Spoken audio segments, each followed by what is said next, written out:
Olgucu senitkär bağı gammarın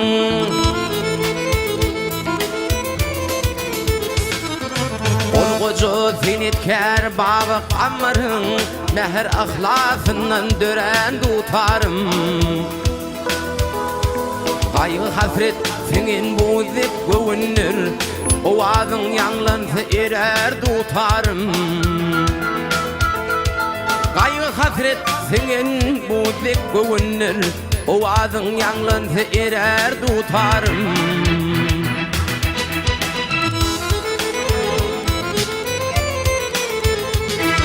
Oğlun bağışın, oğlun nukta oynani Çuvel bağışın, ummanın kaynani Şükür bağışın, namısı saylani Mallağın golün sayran tutarım Şükür bağışın, namısı saylani Mallağın golün sayran tutarım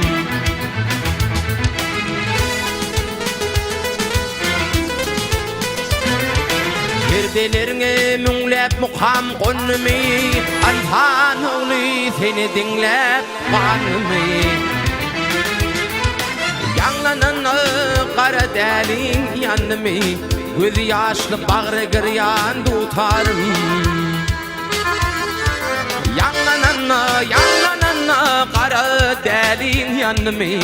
Göz yaşlı bağrı gıryan tutarım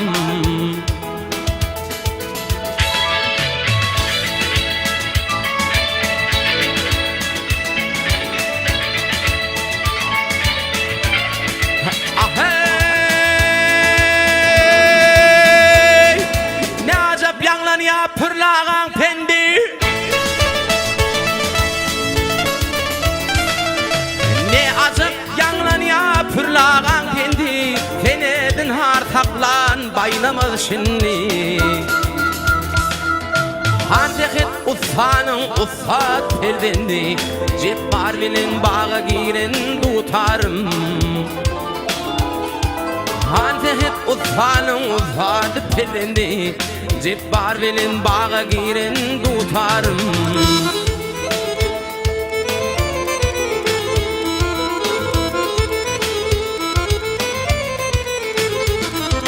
Bu Türkmenin koşa koşa tecü var Bir malkım uli bir koşa tar